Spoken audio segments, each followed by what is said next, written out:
You are listening to the HP Outdoors Waterfowl Podcast, episode 69.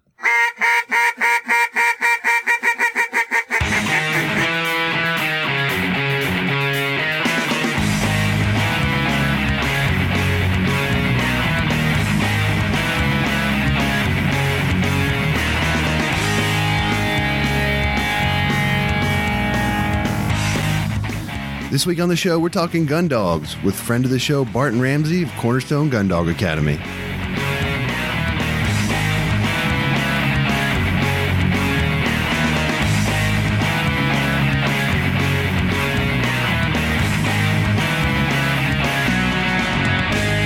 All right, welcome to the 69th episode of the HP Outdoors Waterfowl Podcast. We are your on-demand audio source for all things waterfowl and waterfowl hunting.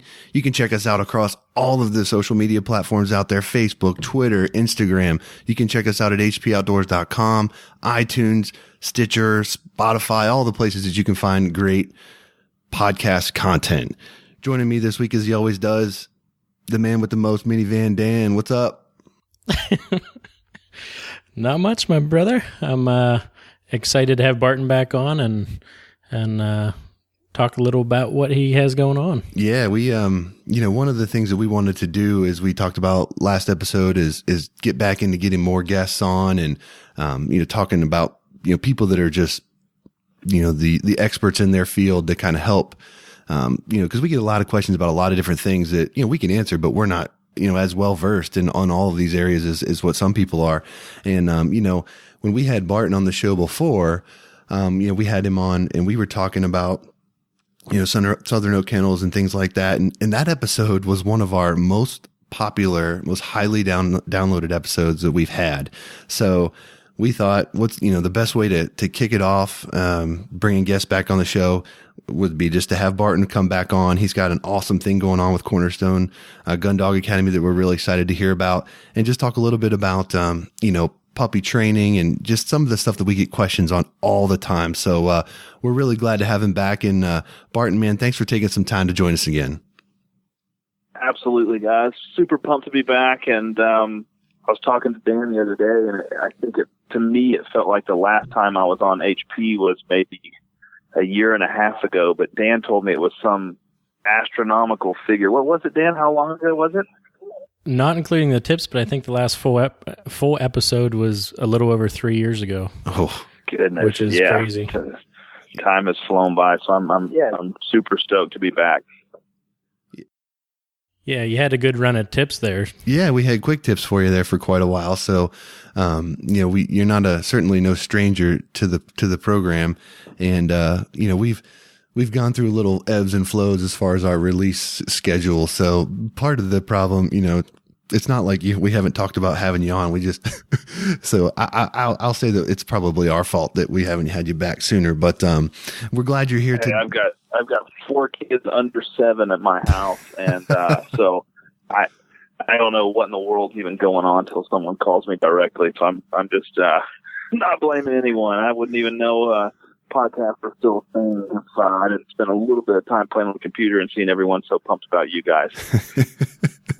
Well, Dan can certainly relate to having like 100 kids, so it's all good. It gets crazy. So that's an interesting point though that you bring up, because we talk about managing the family life and the hunting life and business life and all that kind of stuff, and watching, keeping up with you on social media across all the platforms and stuff. How are you managing? It seems like every time I look up, you're somewhere here, piling up birds, somewhere there, piling up birds, traveling here to pick up this dog, things and that. Seems like you're one of the busiest guys in showbiz these days. Yeah, I get that a lot, and mostly it's followed by the, your wife must be a saint. And she is. We've been very blessed so that she's able to stay home working on a master's degree while watching our kids. And it's just sort of like an agreement with us that from November to mid-February, my travel season, and the rest of the year is my, home season. So we try to knock it all out, and Southern Oak Kennels and Cornerstone have both taken me a lot of places, especially this season, and she's been just awesome. And I think the biggest thing is the days that I am home between trips, between hunts, I have to make an extreme amount of effort to do what I'm supposed to be doing. And that's, driving my kids to carpool and cooking dinner for the family and, changing diapers and doing bedtime stories and all that. Not just say, hey, I'm home, I'm going to work now. It's a hard balance for sure. But it's been good this season, and I've got one more trip left, and then I'll be home for good. And then we're taking all 4 kids to Disney World. So all of your thoughts and prayers would be much appreciated. No kidding. Whew. Wow. That's awesome. So I don't know if you keep track of all your kills or not during the year, but I talked to you a little bit about the one goose hunt that you guys just called it off because it just got silly. Yeah, I'll give a shout out. That was in the waterfowl season. So we were running flood guns, no electronic calls with top of the flyway outfitters. And we were hunting with a bunch of my Southern Oak Kennel clients. We do a guided hunt for my clients with a dog training seminar thrown in. And we killed, 220 something snow geese in about 47 minutes. Wow. And they weren't stopping, and everyone was running out of shells, and everyone was just sort of like, man, how much longer can we get in my barrels just blazing? And I had the privilege of having my daughter. It's the only hunting trip my daughter got to go on this year, and she's 7. So I was like, I pretty much ruined her. If she thinks that's, she went up to Trevor, who was guiding us, and we had killed, I think, about 20 the day before. And she was like, I guess yesterday was just kind of like a trick you played on us, and today was the real deal, huh? And so pretty much ruined her. But that was one of many. Just, man, my goal this year was to put birds on the ground so my dogs could work. And it was really fun. I think we're right under 1,200 birds, and I've got one more trip, so we're trying to get there. And it's been really fun watching the dogs work. Yeah, that's awesome. I mean, those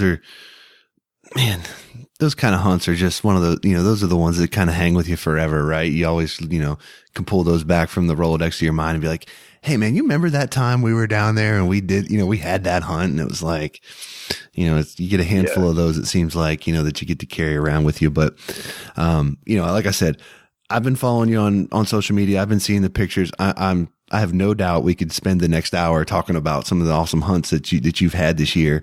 But what we really wanted to get into was talk a little bit more about, some of the things that you got going on, with Cornerstone Gundog Academy, and just talk a little bit about, things that we get questions about all the time with guys that bring new puppies home and, just aren't really sure when to do this or when to transition here. So, kind of touch a little bit on some of that stuff and, hopefully kind of, connect the dots for some guys out there that might just be getting started. Cause, it seems like, in our Facebook group, we get a lot of guys saying, hey, what do you do in the off season, right? What do you do when you're not hunting? And there's a lot of guys that it's like, we get on it with the dogs and we train, and stuff like that. So a lot of guys are probably just shifting gears right now and have questions. So hopefully, this episode will answer some of them questions for them. But, for guys that,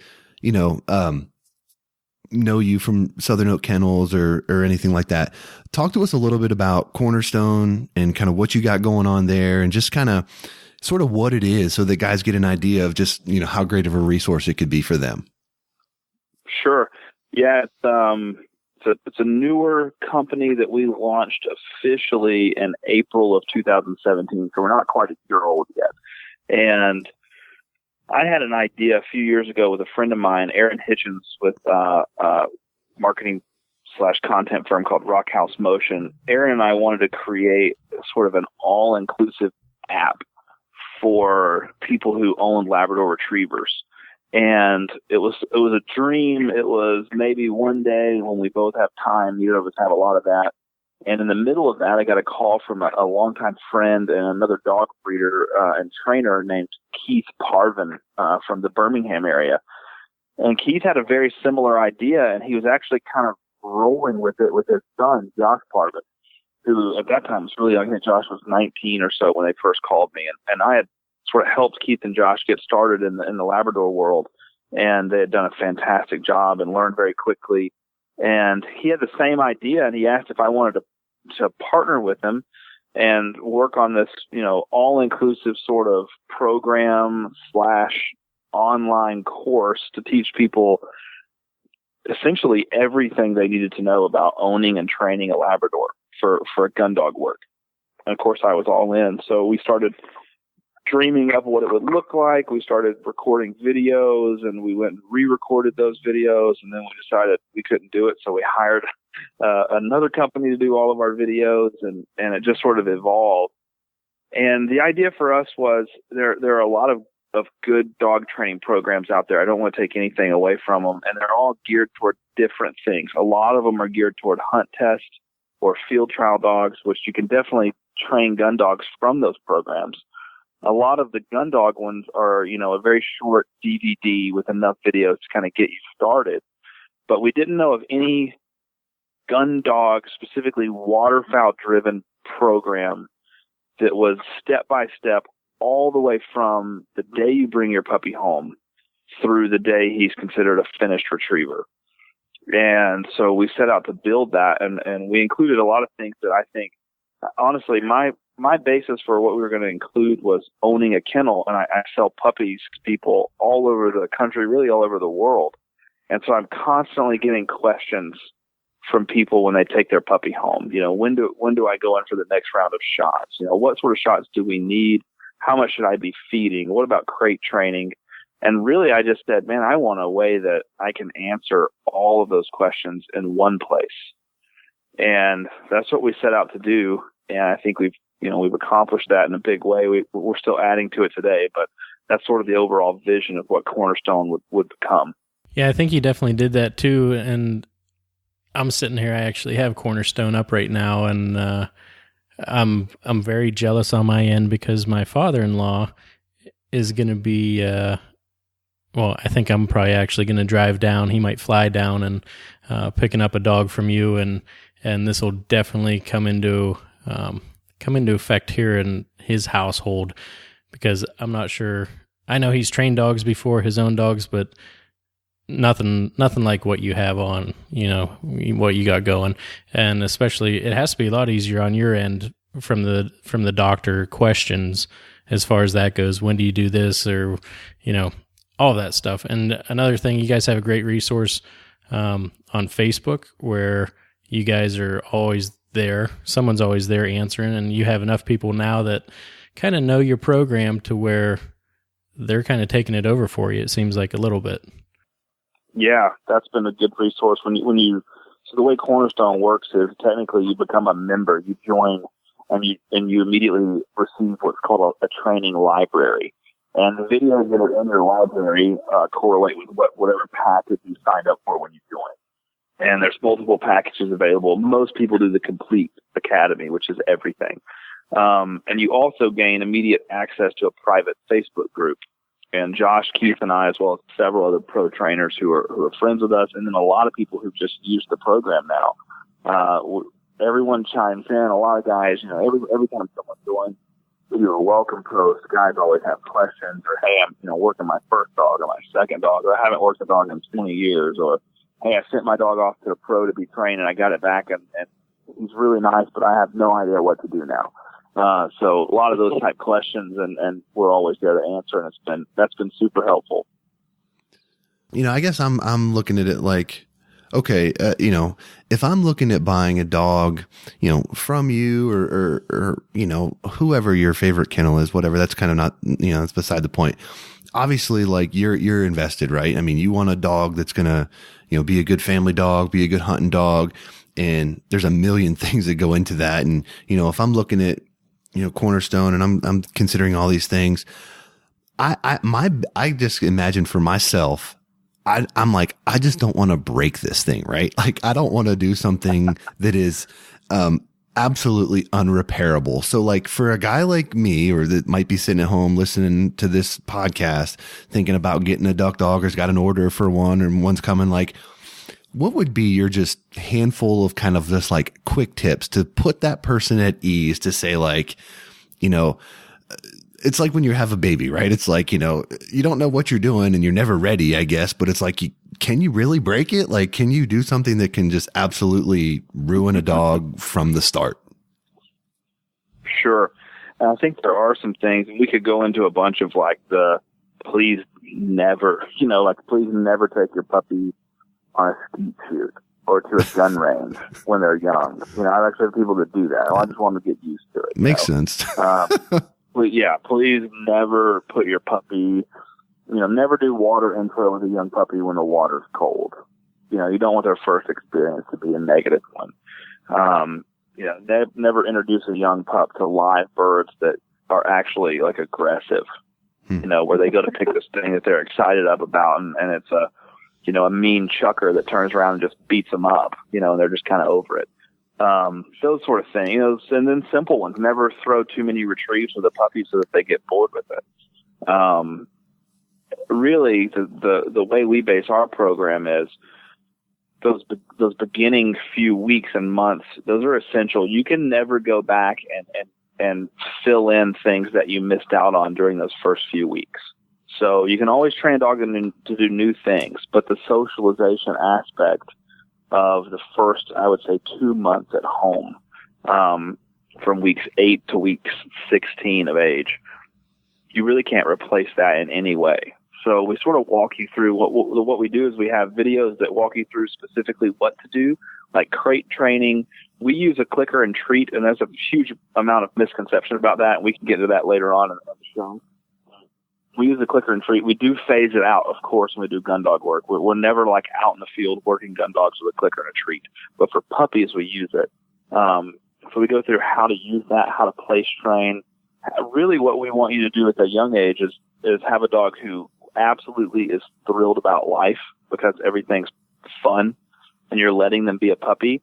And then have a puppy who knows what it means to learn from you so that when they see you put on your training bag or grab a tennis ball and walk outside, they're just absolutely pumped because it's training time. They're not dreading it. They wouldn't rather be running around just chasing cats or whatever. They're stoked about training, and that's not that hard to do. We offer videos that show you all the introductory things you should be doing with the puppy.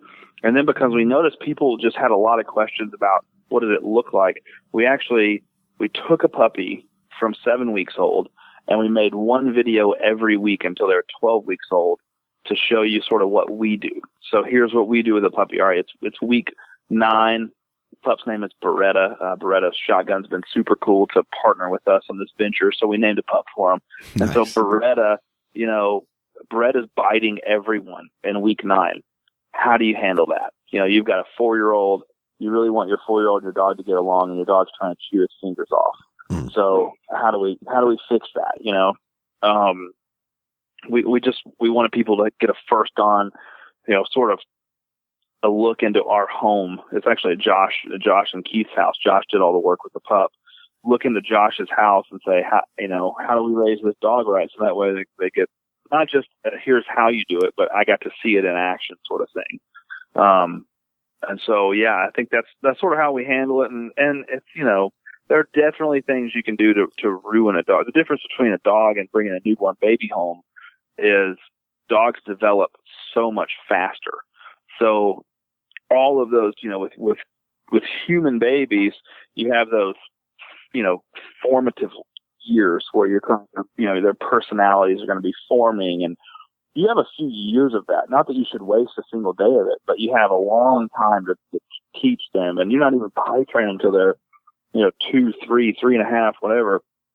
And then you have these puppies who, by the time they're 6 months, they're expected to be doing some formal training.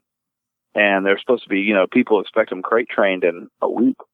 So after coming home. And so, yeah, it's very quick, and you just really have to take advantage of that time. So we want to give people the confidence they need to walk through that properly and to feel like they, my biggest thing is when people watch our videos and they come get a pup and they're like, all right, I'm going home and I really feel like I know what to do. You know what? You bring up a really good point, and I'm going to just ask you this before I let Dan ask you something, but, you touched on something that I think would be something that I would not be sure of if I was bringing home. And I wonder if people are like me in this regard. If I'm buying a new puppy, what is a reasonable expectation to think like, okay, 10 months from now, 18 months from now, this dog, and I know this probably varies a great deal depending, but generally speaking, when is this dog going to be ready to go to the field with me and not risk like trying to go retrieve a big honker that turns around and thumps it and, it has a hard time overcoming that, when is a reasonable expectation, just so that when I'm getting into it from the beginning, I know, okay, I need to, we're in training phase up until this point before I can even think about we're really ready to kind of head to the field. This might be the most asked question to Barton in the last couple of years, I think. You guys probably see it online, and I don't fault anyone for asking it because, look, let's just be honest. Like, I was the kid that whenever I went to go buy new shoes with my parents, I was wearing them home. Yep. I'm not the guy that's like, oh, well, I'll wait. And so I think we're all kind of that kid sometimes, you get a new shotgun, and you're like, all right, it's June, but I want to pattern it right now. Mm-hmm. And with puppies, it's no different. People are like, when can I get this thing out? And so the two questions I get the most are, how young is too young to hunt my dog, and how cold is too cold to hunt my dog? Yeah. So with the age thing, I would say it's much more of a window. Personally speaking, if I raised a puppy, if I did what I do, which is follow what we display in Cornerstone and follow it, to a T, I would expect that dog to be ready for some easy field work around 10 months. Some dogs, it might be 13 or 14 months. Every once in a while, it might be 8 or 9 months, but I'm still pretty uncomfortable doing that. A lot of people buy dogs and they'll say, well, the first thing coming is dove season. So I'm going to use dove season to introduce my dog. That's probably the worst idea ever, because you've got multiple guns shooting the smallest birds that have down feathers that release very easily and cause a dog to gag and swallow a bird. Little bitty birds falling in brown dirt that matches the bird, and their marking is all over the place because there's guns everywhere, and it's super hot, so they're not even using their nose. They're panting like crazy. It's the worst possible thing to take a new young puppy to. I prefer to either do early teal or, wait till duck season. If I could pick the perfect age for a dog to go on his first hunt, it would be about 13, 14 months. That's when I feel dogs are really mature enough to handle it all. I work primarily with British Labs, and they're a little bit slower to mature physically than American dogs. And so they're not full grown until they're 18, 19 months, and they continue to fill out until they're 3. And so, I'm waiting a little bit longer. Even still, I see people all the time with a 6-month-old puppy out in the field, and that may go well every once in a while, but your chances of creating a negative experience are pretty high, and at least creating bad habits is really high. And so I'd rather not rush it. I'd rather wait until they're close to a year old, ideally.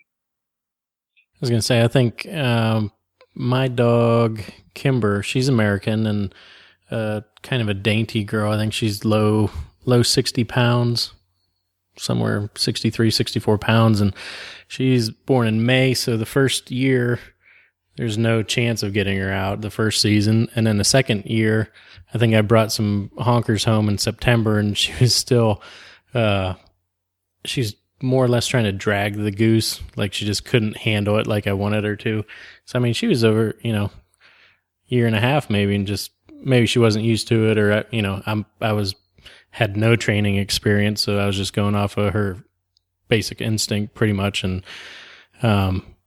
so I waited for the following year, and she was able to handle them. So I think I just took my personal feeling there and said, you are not ready. And if you get beat up by one of them things, you're going to be, you might be ruined, and I'm not going to do that. So it was ducks and, shooting some birds in the backyard, crows and whatnot like that. So yeah, but yeah, I see you get hammered with that all the time, all the time. Like what? And then someone always gets mad and says that their 9-month-old lab was bringing honkers back and yeah, I found with dog train discussions, there's always just about as many exceptions as there are rules.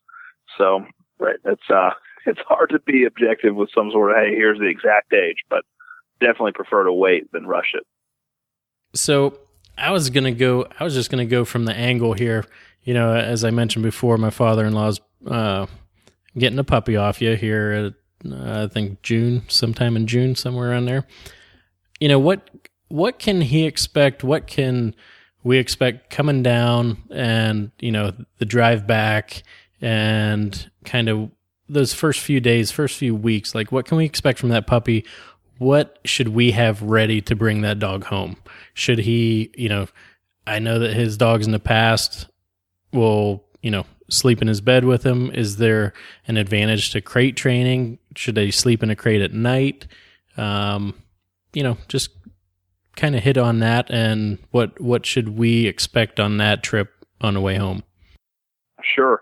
Yeah, I mean, typically if you're buying a dog from a reputable breeder or just anyone who knows what they're doing with dogs, maybe you just have a friend who is breeding a litter that should be bred and will be a good litter, and, you know, you're buying it from them. Hopefully you have a dog that's well socialized, that's going home with its first round of shots, and, you know, obviously is healthy. And on the trip home, just a quick suggestion coming from a guy who sent a lot of dogs home. You're going to want to try to stop at places that most people wouldn't think to stop with dogs. I recommend usually like churches that are out in the country, because every dog that's passed through the interstate and the Loves or the Flying J truck stop has gotten out and has pooped and is carrying whatever, you know, sickness, disease, illness, whatever it is. You don't want to expose the young puppy to any of that, even though they've already had their first round of shots. And so find somewhere different. Puppies are going to stick really close to you. Even if they're well socialized, they're going to be a little bit nervous on the way home. I highly recommend crate training. Not because the dog sleeping in the bed with you is necessarily a bad thing. I think that can definitely be a good thing later on down the road if that's what you like. My wife's definitely anti-dog in the bed, but if I were at camp and by myself, I'm probably going to have 6 Labradors in the bed, you know. But I definitely recommend crate training because it teaches the dog so much about boundaries, about being able to soothe itself, being able to handle, you know, being alone, and not have some sort of separation anxiety from being too attached. And it gives you a lot better chance of having a dog that's potty trained in the house much, you know, more quickly than if you don't do it. And so I would have a crate that is the right size, which means pretty small. The dog needs to be able to stand up, turn around, and that's it. And you just grow the crate. You can get those at Walmart or PetSmart for relatively cheap, and just grow the crate, buy a bigger crate as the dog gets older until the dog is full size, and you definitely need to invest in a Gunner kennel. I would not, you know, we're huge partners with Gunner Kennel. I think it's the best product on the market. Do not use a large or intermediate Gunner Kennel to crate train a puppy. You'll have a huge issue, and those guys would agree. It's just too big. The pup will go to the bathroom on one side and then come sleep on the other side. Then you got a huge problem on your hands. So use a small crate. If your dog's going to grow to be a big dog, just get a cheapo Walmart crate and keep on growing it with the dog. And I tell people all the time, the best thing you can do is have your dog meet at least one new person every day and have that be a positive experience. I give lots of advice like that. Hey, 100 people in the first 100 days and 50 places in the first 100 days. Take your dog everywhere you can. Take them to Home Depot or Lowe's or Tractor Supply. All those places are dog friendly. You know, just let them ride up in the shopping cart. Let them ride right there where your kids ride. And just anyone who wants to touch your dog, sure, touch my dog. You know, play with the dog, hold the dog. If I have a dog who's a little bit nervous of places like that, I'll carry a bag of food. And whenever someone asks me to touch my dog or pet the dog, I'll say, sure, but first thing I need you to do is take like, you know, a little tiny handful of this food and feed it to him out of your hand. And so the dog learns to, you know, see other people and expect something cool's about to happen. And really just drive home socialization. A lot of people go home and they want their dog to retrieve like out of the box. I have people show up to buy puppies and they want to throw a wing or throw a tennis ball. And I get it. Some dogs just drill it. Some dogs, you know, they come out of as soon as they open their eyes, they're retrieving. That's not every dog. I think one of the best dogs I've ever had, she showed no interest in retrieving until she was 13, maybe 14 weeks old. And I was worried sick because it was early on in my career. Nowadays, I'm just like, it happens. Sometimes it takes a while to wake that up, but if it's a good breeding, it's going to wake up. So don't worry so much about retrieving as you do about socialization. Get the dogs experiencing all different facets of life in a positive way, and it'll definitely pay off in the end. So what about, I see a lot of people talking online, when they're searching for dogs, they want to talk about like the shedding aspect and all of this kind of stuff. And I mean, it's kind of part of the deal, I think, with labs, but what about guys that are looking at other types of dogs that don't shed as much, like spaniels or whatever? Do they need to be approached any differently as far as in a training aspect, or are they going to be kind of the same in everything that the Cornerstone, approach would teach would be, would apply to any particular type of dog that you might choose to go with? Sure. It's an important question. Primarily our program is geared toward Labradors. Some people will say it's a British style method, so it's geared toward British Labradors, and that's actually not true. A lot of us train British Labradors, but there are a lot of people who've walked American Labradors through our program without any issues at all. Different breeds have different personalities, and it requires different methods sometimes to train them. And a lot of people will go by a dog who was bred for one specific purpose and try to use it for a different purpose. So what you'll see is a guy will buy a German Shorthair Pointer and try to train it to be a waterfowl dog. That could be successful. It definitely could be. It's not recommended, and it would not surprise me if it was just a disaster, because they don't have what it takes to fight cold water. They're just not built for it. So, but there are breeds that do well. Like I got into this through Springer Spaniels. And if you want to take an English Springer Spaniel who's well bred and train them to be a waterfowl dog, your method is going to be very similar to what we do for Labradors. So there'd be no issue crossing over. Chesapeake Bay Retrievers, no problem. If you wanted to work, a field bred line of standard poodles, hypoallergenic, no problems there. There are actually some really nice field bred poodles out there that are, fantastic retrievers, and that would be no problem with our methods. I don't think at all. Where you run into the problem is where you have, breeds that are primarily a pointing breed, and you begin to try to use them as a retriever, like GSPs, Brittany's, Drahtars, which can be great duck dogs as well, but it's just not typically what, when you've got dogs who have fur that basically soaks up water like a sponge, just sort of common sense, it's not probably the best thing to use for waterfowl.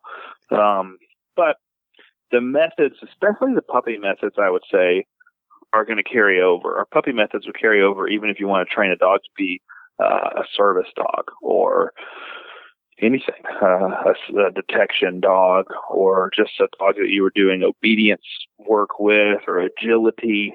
The foundation of teaching a dog how to learn is going to be the same. Once you get into the gun dog stuff, you might have to make a few adjustments. I will say this as a disclaimer: we don't do any upland work right now. We're in the process of working on that, but our program is what I would call a non-slip retriever program. So we don't have like a quarter and flush section right now. We definitely don't have anything about pointing in there.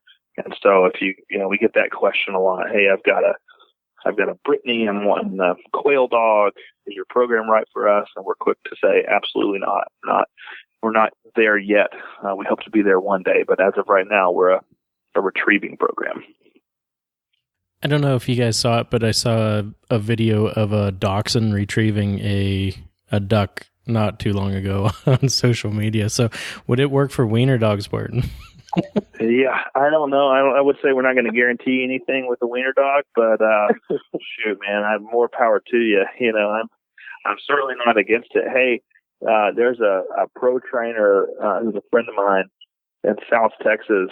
Her name is Alex Brittingham.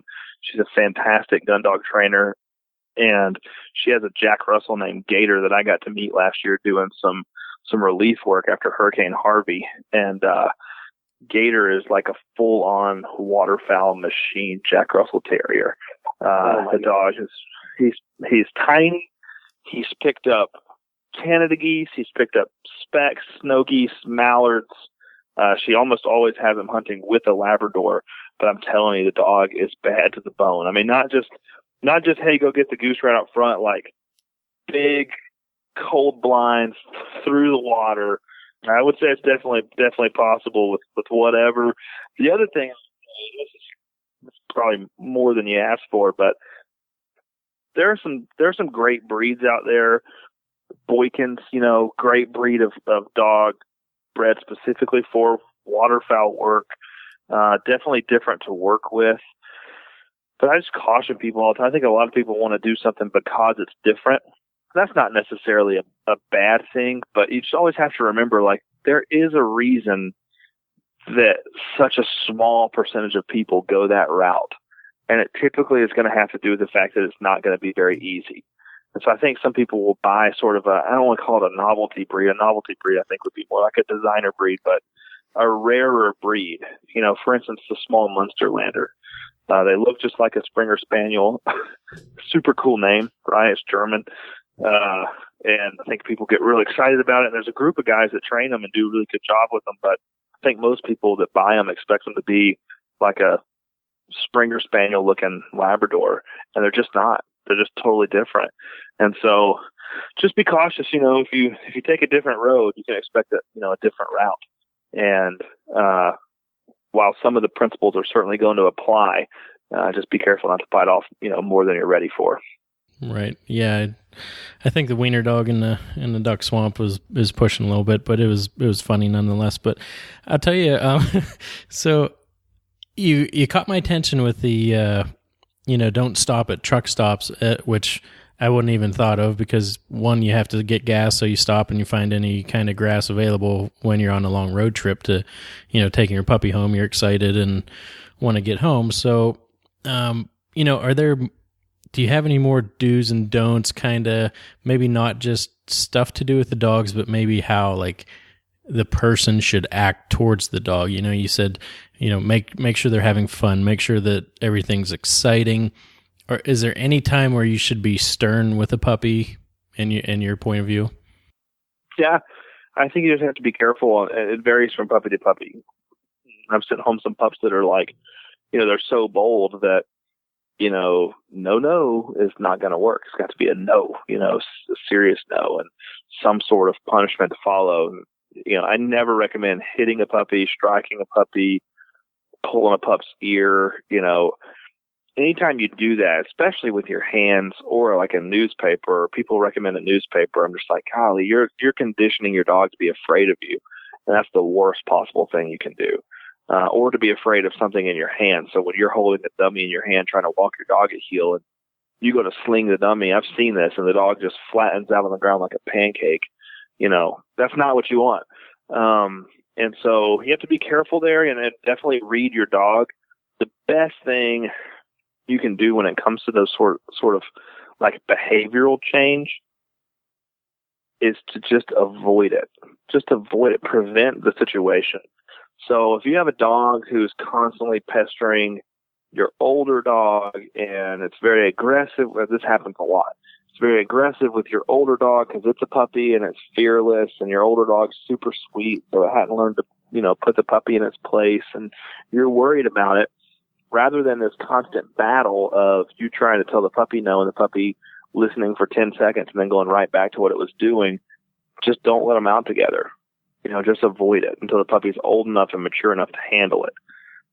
If you've got this is the theory of crate training. If you've got a puppy who is going to the bathroom on the floor when you can't see it, that's what puppies tend to do. They'll go find a place where you can't see them, a little hidden place outside of what they would consider their den, and they'll go to the bathroom. Well, the best thing to do is avoid it. So if you can't watch the puppy goes in the crate. If the puppy's out of the crate, you're watching the puppy. It's just really, I used to tell people all the time, like, it's one thing to say that you're going on a diet, right? but don't say you're going on a diet and then fill your pantry up with Twinkies. Now just avoid it. just remove the temptation and the possibility. And so the same is true with pups. You know, if you got a pup that constantly eats your older dog's food, then don't let the pup out when the older dog's food's on the ground. Just the best thing is to prevent it so that you don't ever have to discipline for it. Discipline's going to take place. Correction's going to take place. The dog just needs to be older and mature enough to handle it. And so, yeah, I would say prevention is key, as opposed to, you just want to be proactive more than you want to be reactive when it comes to puppies. Yeah, for sure. And then I guess, you know, going from there, talking about a little bit of, you know, basic obedience, you know, when does that start? What are you trying to do? You know, I see a lot of leash work or leads, you know, when does that come into play? Just go ahead and touch on that if you would. Hang on a second. Let me ask just let me ask a really dumb question, because it's off topic, but it's something that I can't help but think about, because I want you to get into what he asked you, but I don't want to completely derail it later. So dogs can hear obviously much better than we can. How does being out in the field with like 6 or 8 shotguns or however many you got going on, how does that not just destroy their hearing? Is that, I mean, maybe that's a dumb question, but I've always kind of wondered, like, if, you know, if they're hearing so much, question. If they're hearing so much better than ours, like, I mean, you know, I just have to imagine, like, gunfire just sounds incredibly loud for them. Like, how does their hearing not get destroyed? It does eventually. I mean, I know of a lot of dogs who get to that 5,000-6,000 bird mark, especially when they're hunting like in a pit blind, where they're right next to the gun. Yeah. Or if they're hunting in the timber all the time, where there's just such an echo from the report. It's just, you know, dogs lose their hearing a lot. It happens often. I would say this, you know, I don't know what the decibel range of a shotgun blast is. I would say it's pretty loud. It's got to be over 120. It's 120 decibels to us, and it's 120 decibels to them. So it's not any louder for them necessarily. The difference is they can hear lower decibel, higher pitch frequencies way better than we can. So it's not that a shotgun's any louder to a dog than it is to us. It's that something that we might not hear doesn't escape their hearing. Yeah, that's what I always wondered. I did, yeah, because I was wondering, you know, the frequency range that they can hear is so much greater than ours. You know, and I know when I get to the top of the high part of my frequency range that I can hear, it can be painful. You know, so I'm wondering, like, when, you know, and I know they're excited when their shotguns are going off, like they know that the reward's coming, right? That retrieve's coming, hopefully. It just seems like that could almost be excruciatingly painful for them. And maybe they don't, I don't know. You know, you always hear about dogs saying that, you know, about dogs will, you know, they'll suffer in silence, right? Like they, you know, you don't know sometimes when they're hurting. I just wondered, like, are we just like, are these dogs like in pain when we're shooting around them because of these? But, you know, they seem to love it, obviously. But I think the more sensitive ones would show you. I think the suffer in silence thing is actually a misconception, or at least a misunderstanding. Dogs will, so if you walk into the doctor's office and you, like last year, I don't know if you kept up with social media, but I had an accidental bite from a dog that was boarding at my kennel on my thumb, and it got infected. And so I had to have a crazy surgery, and it was wild. And anyway, the doctor, I'd go in for my checkups, and I'd be asked to move my thumb, and he would say, you know, where's your pain 1 to 10? And I was like, well, it's an 8. And the next visit, well, it's like a 6. It's a 4, whatever it was, right? And dogs don't do that. Dogs have a threshold. They're never going to show you a 1. Most aren't going to show you a 4 or 5. Once it gets to a 10, they'll let you know. And once they get used to it, they'll rock around with a 6 for weeks and never let you know. And so they get to a certain point, and once they're going to let you know, they'll let you know. And below that, there's not like, well, we're hurting like a 3. It's like, no, this is not hurting me bad enough to be more concerned about it than I am about retrieving. So I'm just not going to show you anything of it, you know? Right. And so if you have tougher dogs, especially, they won't show you till it's a 9 or 10. So that's why it's important to check your dog, you know, check their pads, you know, feel them out, make sure there's no, you know, I know a guy last week who had a dog that stepped through a stick. went through the webbing of the foot. Guy that had no idea it happened hunted the dog the next day in the marsh. Dog was totally fine. That night, the dog's pad was swollen, just massive, and he'd squeeze it and gross stuff would come out. And the dog was just in absolute sheer pain at that point. The dog was hurting the morning before, but he hadn't let the guy know because it wasn't bad enough. So the dog just pushed through it, got in a nasty swamp, and got his foot infected. So it's probably similar like that, and we're definitely way off puppy topic, but yeah, I didn't mean to derail this, but unfortunately I succeeded in doing that. They said a gunshot blast is 140 decibels, where a jet plane is also 140, and a rocket launching pad is 180. So I think hearing damage takes place at anything over, is it 112? So total, like, absolute awful side note is when I was in high school and college, I played in a metal band, and we would we had a decibel reader, and we would set up where, out in the crowd we were rocking like 118 to 122, but on stage it was always like 130. No. So yeah, exposure between 90 and 140, depending on the level and duration of exposure, is going to give you a hearing loss. There you go. What'd you say? Thank you, Google. 90 to 140. I'm just messing. I was like, is my phone messing up again or what? No. Yeah. Gotcha. You got me. Yeah, you got me. All right. So all right. We were talking about puppies though. Basic obedience when you. Yeah. It starts the moment you get home, but not in a like I demand compliance sort of situation. I tell people when they first get home, we show folks the clicker and treat, which is really reward-based training.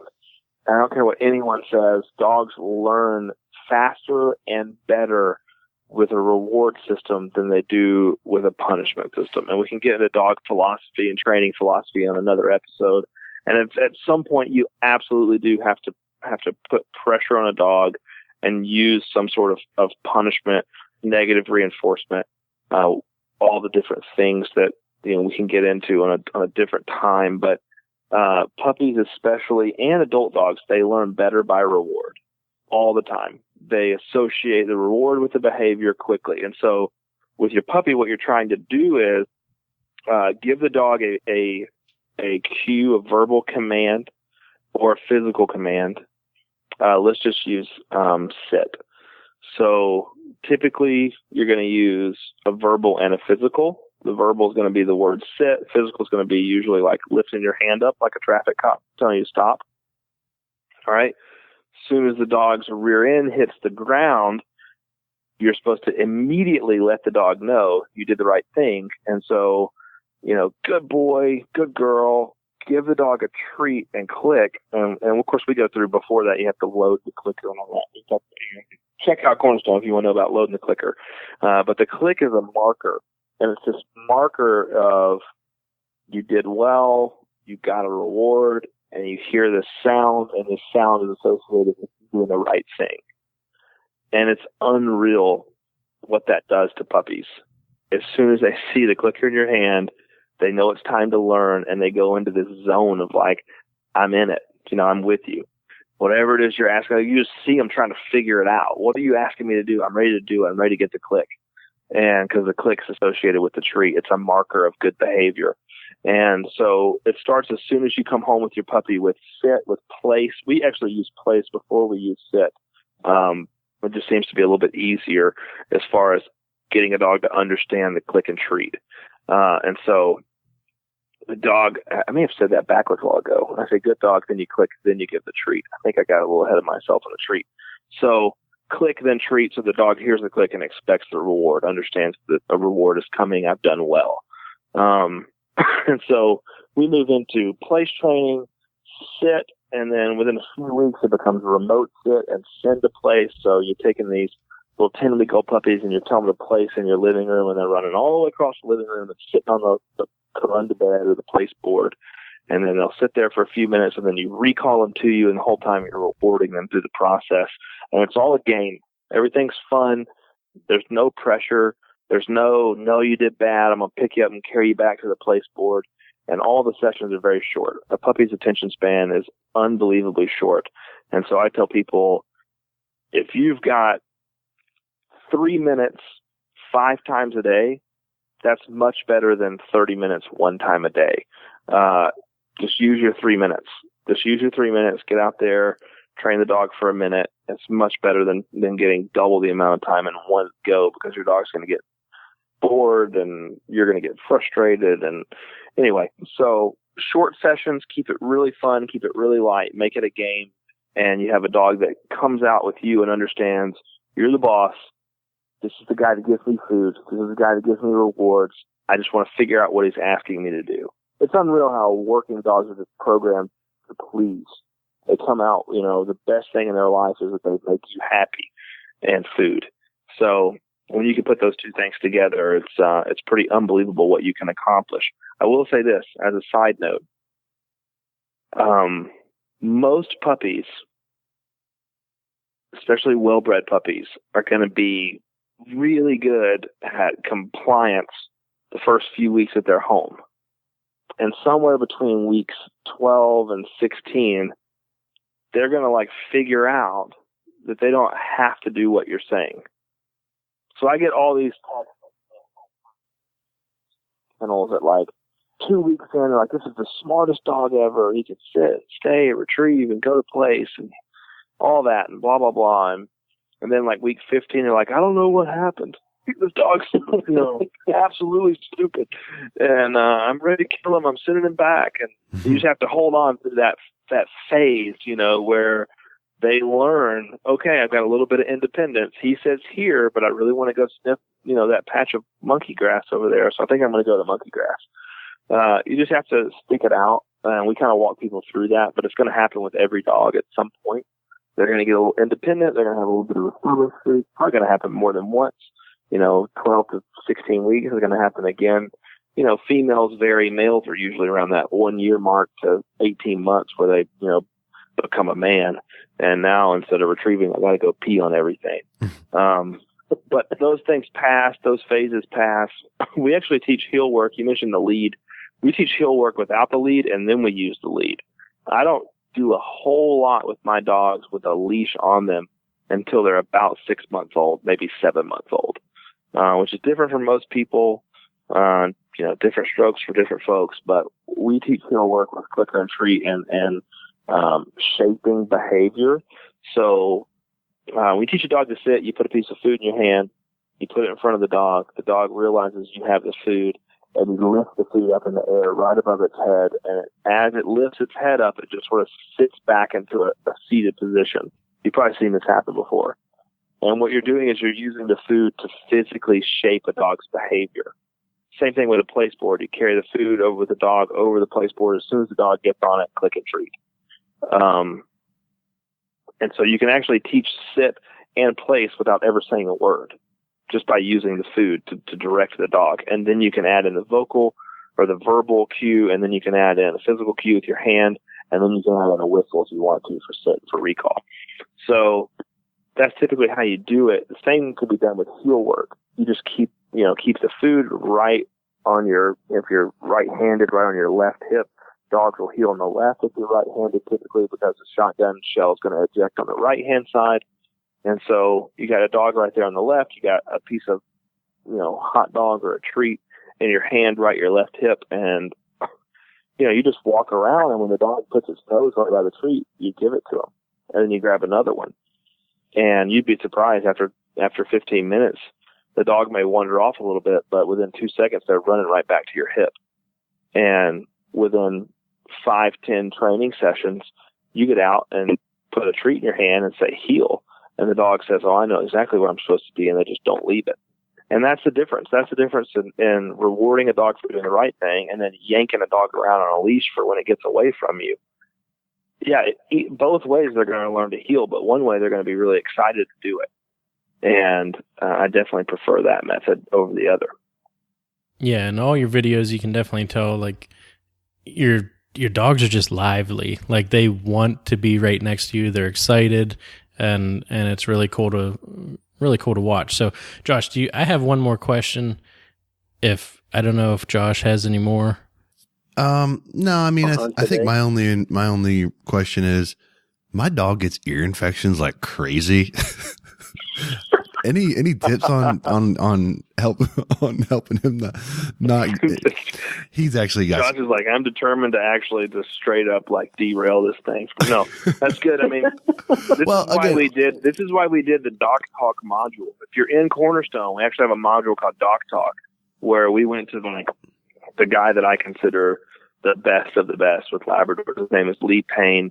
He does tons of reproduction stuff. He does a lot of artificial insemination, a lot of collecting and freezing, like the top stud dogs in the country. And overall, he's just like, he's a fantastic veterinarian, but he's also a duck hunter. And he, at one point, was a Labrador Retriever breeder. So he gets the breed. He gets gun dogs in general. And we walk through stuff like that.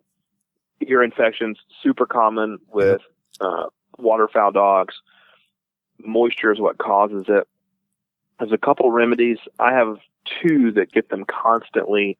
My personal girl, Maggie, probably seen her online if you keep up with us at all. She now spends all of her waterfowl seasons with my good friend Bill Free at Five Oaks in Arkansas. And she's in the timber every day. She picked up right at 550 ducks this year, almost all of them in the water. I would say all of them in the water, almost all of them in the timber. So she's swimming constantly. And she gets ear infections like crazy. Your vet can give you all different sorts of either prescription or over-the-counter remedies. And basically what they are is some sort of solution put in the ear for the purposes of drying it out. And with dogs that get them commonly, we have to do that every single time they get in the water. So we have some stuff here at the kennel. It's in a little squirt bottle with a pointed tube on the end of it. And with the dogs that are prone to infections, as soon as we get done training and they're all back in the kennels, usually once they're eating, a little while later, we come through and they get, one squirt in each ear, and you just kind of let them shake it out, and that keeps the ear pretty dry. So again, preventing it is best. Otherwise, you're going to be running on some antibiotics to try to clear it up. And you'll know when they have it. I'm sure you've experienced, because, man, you can't get your dog to smell good. Yep. It's like your dog stinks and you just bathed it, and it's all coming from the ear. Yeah, and I mean, I say that tongue in cheek about my dog, but in all seriousness, that's something that I think a lot of people, they probably think about, but they don't. At least I didn't, completely grasp the costs of a dog, in the vet bills and things like that come with it. You think about, people will get hung up a lot on like that upfront investment that they're making into their dog, but then it seems like sometimes they forget that, you got your annual checkups and all that kind of stuff. Oh, you got so much more going on with that. So the fact that you guys have a doctor module and kind of get some expectation with that, and just some sort of, some information out there about that part of it is really important, because when I go to the vet, that's one of the first things they ask you, is your dog outside a lot, in water a lot, how exposed to ticks, all of these things that like, wow, sure. I gotta deal with all that kind of stuff. So much more to consider than just like, well, hey, like, how do I get my dog to like, not poop in the house and, all that kind of basic sure. stuff. Like, there's a lot more that goes into that you need to be kind of ready to go for when you get the dog into the family and bring it home. Yeah, absolutely. It's a huge investment. It's much more than the initial, the sticker price shock of Labradors is, if you're shocked by that, just wait till you tear an ACL. Yep. Or it's just it's expensive. It's an expensive hobby in general, and Labradors are no different. So you should definitely, even if you're not just making bank out there, if you're planning on getting a Labrador, make sure that you have some sort of disposable income that you can set aside each year for stuff like that. Buying antibiotics, or like this guy that I mentioned, he's going to have to go in, get some pretty stout antibiotics for his dog's foot now. And he's looking at, minimum $600-$700 to get that thing cleared up. Yep. And so, definitely something to consider. Okay. Now I have two questions. One, what's your feeling on, insurance? for your dogs? Because I see it everywhere. Even when I go to the vet, they have the, dog insurance. Yeah. So I don't have any, but I also have about 35 Labradors. So I just want to play the numbers game a little bit. I do have life insurance on my boys, but that's different. In our Facebook group in Southern Oak Kennel Society, we've had a lot of conversations about it. I think I've seen some conversations in the HP Outdoors Facebook group as well. And I just go based on what other people say. I do have some clients that have had some very good experiences, and the ones that come to the front of my mind immediately are my dog ate a massive rock, and we had to do X-ray images, and then we had to do ultrasound to find it, and then we had to surgically remove it, and then we had to do 5 days in the vet and to heal him up. And at that point, you're looking at $2,000 minimum. And I live in an inexpensive part of the world. If you're in most places, you're looking at $3,000 to $4,000. And so even if your premium is, whatever, I've heard it's not very expensive. I get emails all the time from the AKC about it. I know there are a lot of companies that offer it. So, I would say if you're out there training a lot, working your dog in the field a lot, Labradors get hurt. They get hurt all the time. And there's entire forums on the internet about crazy things that Labradors have eaten, like kids' fishing poles and a monkey wrench. And there's just, Labradors are just the dog that eats everything. So I definitely think it's something worth looking into. I don't carry it personally because I have so many dogs it would be just insane to keep up with. But if you're just a 1 or 2 or 3 dog family and you're working your dogs outside a lot, from my client's experience, I'd recommend it. There you go. Okay, my last question, and it's probably the next most asked question besides what Josh started with. But, you have your puppy. A lot of people are going to recommend force fetch. What are your thoughts on that? How do you get a puppy to start holding? Just a couple steps you go through in that process. And we might need a whole separate. I was going to say that's a can of worms there. I'll give you the 30,000 foot view, and then if we want to get back together in the future and sort of get in the weeds with it, we can do that. But there are multiple different philosophies to training a dog. Some of them are positive only, clicker and treat, no coercion, no punishment, no negative reinforcement, all positive. And I'll be honest, that might work in a agility ring. It doesn't work in the Gundog ring. We've never seen it actually work. And we're not a positive only training program. Others are, I would say, compulsion based. So force fetch is not just something that people recommend doing with their dogs. If you're in a force or a compulsion type program, it is the foundation for Gundog training for those programs. And the idea is that you're not conditioning a dog to retrieve. You're conditioning a dog to understand how to respond to pressure, because you're going to use pressure to push the dog to do incredible things like take back cast at 500 yards and dig another 150 yards deeper. Stuff like that.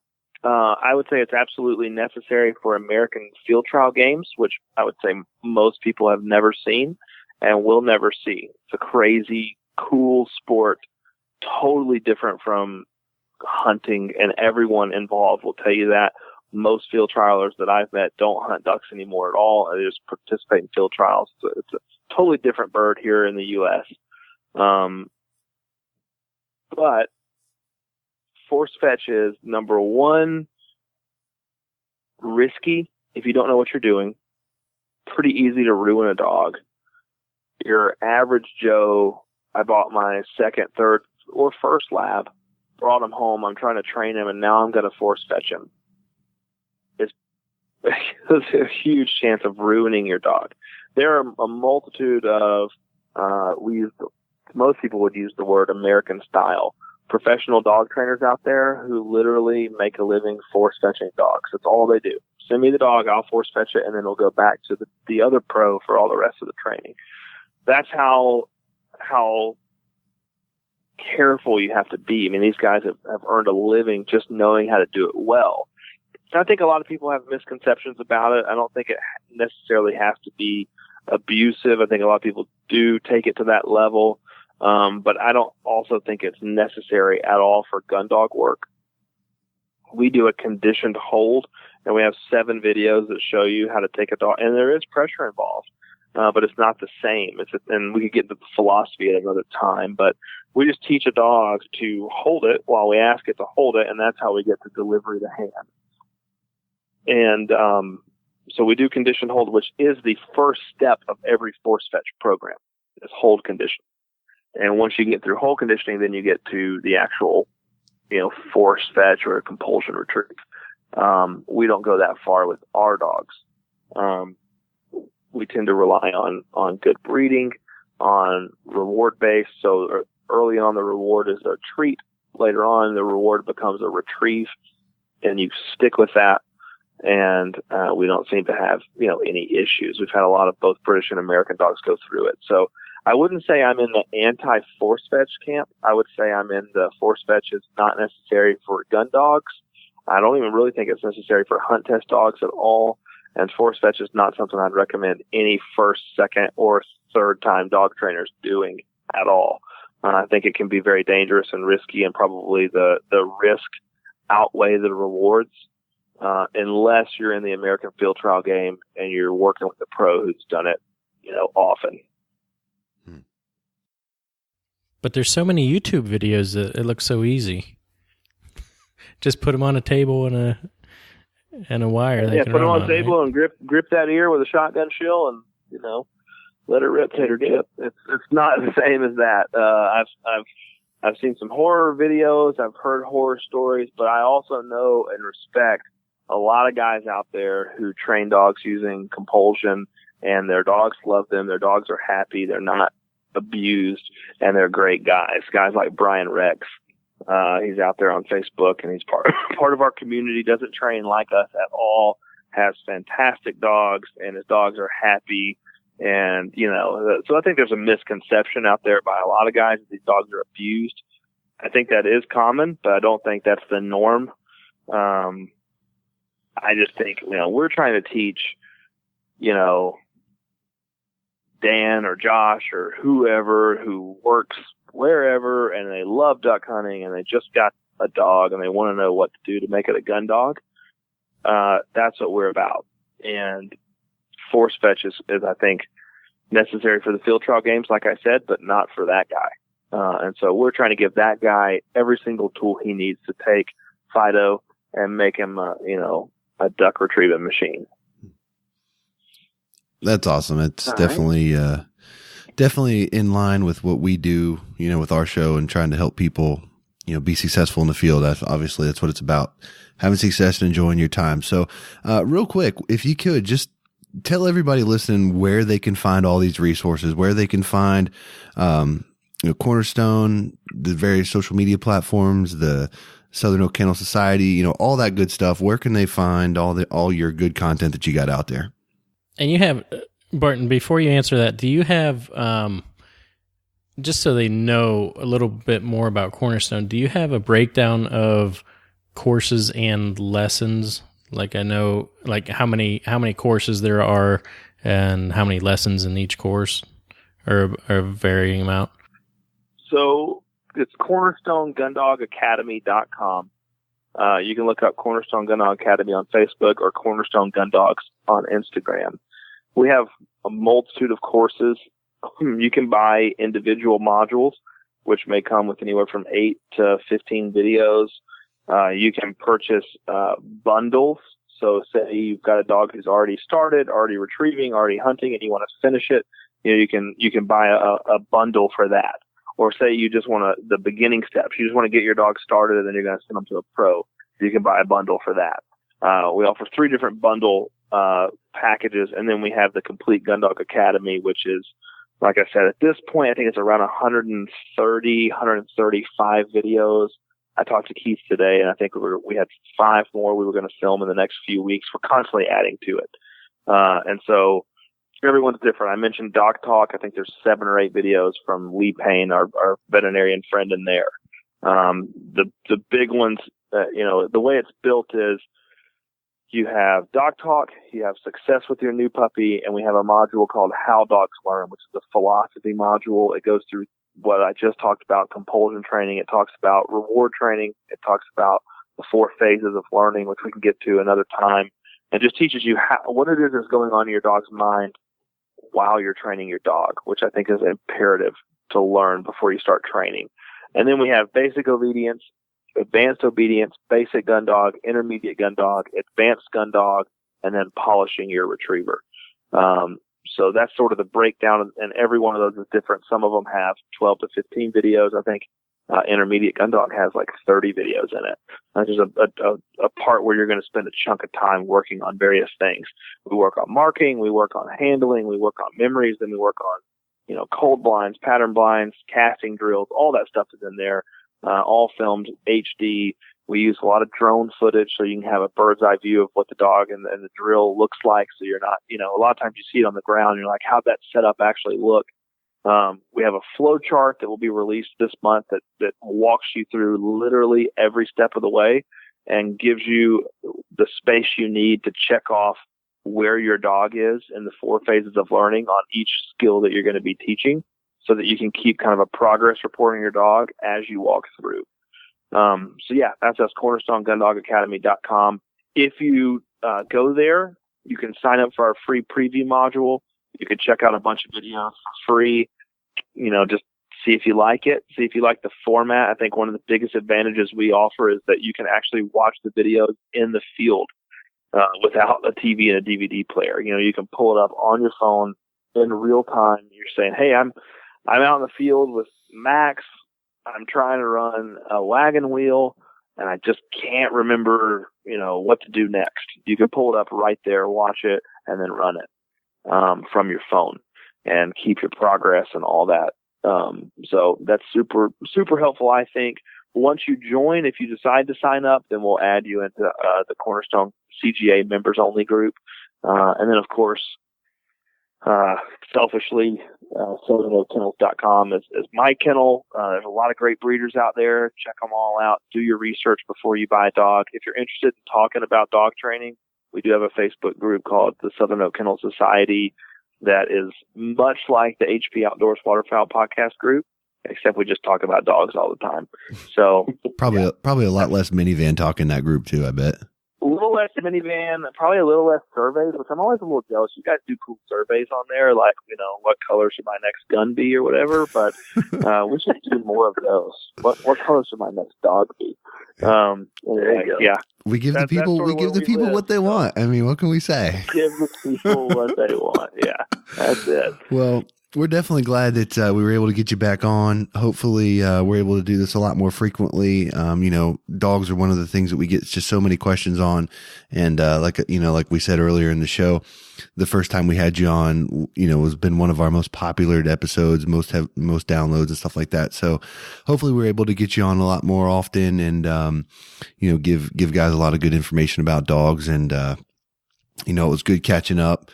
Dan, you got anything else before we wrap this guy up? Yeah, man. I just, I appreciate your time. I know when I called in the first time, you said you're packing for the last hunt of the year. So you're heading out tomorrow. So good luck with that and safe travels. And I'm excited to see more pals that you put on the ground there. Absolutely. Thank you guys for having me. It's always a pleasure. And I know there's not a ton of waterfowl podcasts out there, and you guys are just top of the game. And we really enjoy partnering with you guys, and I really enjoy listening to each of the episodes. And I was super pumped to hear you guys were going to be releasing even more this year and having guests on the show. So I can't wait to see what's next for HP. Awesome. All right. Well, hope you guys enjoyed episode 69. If you haven't done so already, make sure you get out there, check out Cornerstone Gundog Academy, check out that free preview, see what Barton's got going on over there. Tons of great information. If you're catching up with everything that HP's got going on, check us out at hpoutdoors.com, iTunes. You can leave us a 5-star rating review, help us get up to the top of the list, and help more hunters just like you find our show. So we appreciate you checking us out. We'll be back next week with a brand new episode for you. So until then, for Dan, I'm Josh. Take care.